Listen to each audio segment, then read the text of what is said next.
नमस्कार दोस्तों, आज के इस वीडियो सेशन में हम पढ़ने जा रहे हैं statement made under special circumstances. ऐसे सर्कमस्टांसेस जो कि स्पेशल कंडीशन में दिए गए हैं उनकी रेलेवेंसी के बारे में, वो रेलिवेंट होंगे या नहीं, या वो किस कंडीशन में, ऐसे कौन से स्पेशल सर्कमस्टांसेस हैं जिसमें कि उस कंडीशन में, उस सर्कमस्टांसेस में दिए जाने वाले स्टेटमेंट रेलिवेंट होंगे।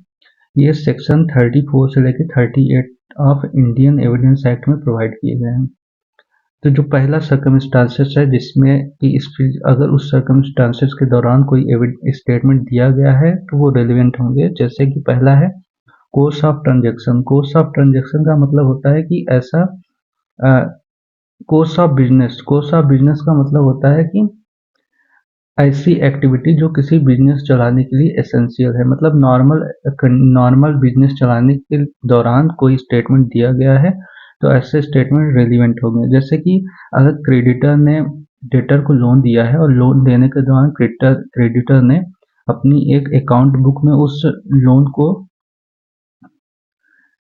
को राइट डाउन किया है, तो उसके द्वारा जो ये एक्टिविटी की जा रही है उसके नॉर्मल बिजनेस के दौरान की जा रही है, इसलिए उसकी जो एंट्री है उस बुक में वो रेलिवेंट माना जाएगा।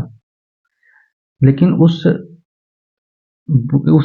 अकाउंट से उस जो रिटर्न किया गया उस बुक में, केवल उसके बेसिस पे कोई भी लायबिलिटी एराइज नहीं होगी।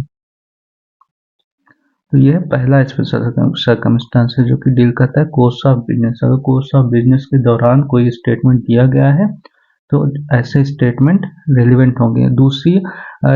दूसरा स्पेशल सर्कमस्टांसेस है जो पब्लिक सर्वेंट के द्वारा अपनी पब्लिक ड्यूटी करने के दौरान कोई स्टेटमेंट दिया जा रहा हो, जो उस पब्लिक ड्यूटी को फुलफिल करने के दौरान दिया जा रहा हो, तो वो स्टेटमेंट भी रेलिवेंट होंगे। जैसे कि एन एंट्री इन पब्लिक और अदर ऑफिशियल बुक, रजिस्टर और एन इलेक्ट्रॉनिक रिकॉर्ड। मतलब कि कोई ऐसी एंट्री इन एनी पब्लिक और अदर ऑफिशियल जो कि किसी पब्लिक और कोई ऑफिशियल बुक, रजिस्टर और इलेक्ट्रॉनिक रिकॉर्ड में लिखी जा रही है, स्टेटिंग ए फैक्ट इन इशू और रिलेवेंट फैक्ट, जो कि फैक्ट इन इशू और रिलेवेंट फैक्ट के बारे में है, and made by public servant in the discharge of his official duty, जो कि पब्लिक सर्वेंट द्वारा अपनी ऑफिशियल ड्यूटी को डिस्चार्ज करने के दौरान दिया गया हो।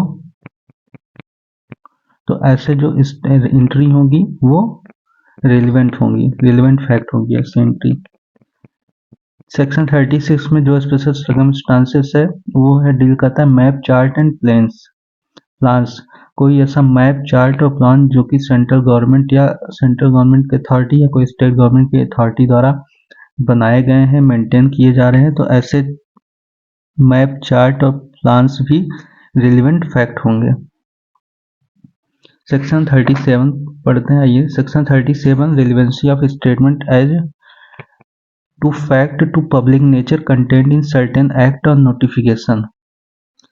सेक्शन 37 ऐसे स्टेटमेंट की रेलेवेंसी की बात करता है जो कि पब्लिक नेचर के हैं और वो सेंट्रल या स्टेट गवर्नमेंट के एक्ट या नोटिफिकेशन में दिए गए हैं।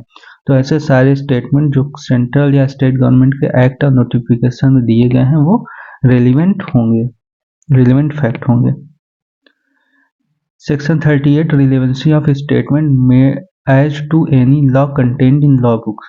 सेक्शन 38 बात करता है ऐसे स्टेटमेंट की, ऐसे फैक्ट की जो कि लॉ बुक में कंटेंट है और वो लॉ बुक जो है सेंट्रल गवर्नमेंट या स्टेट गवर्नमेंट की अथॉरिटी द्वारा मेंटेन किए जा रहे हैं या पब्लिश किए जा रहे हैं, प्रिंट किए जा रहे हैं।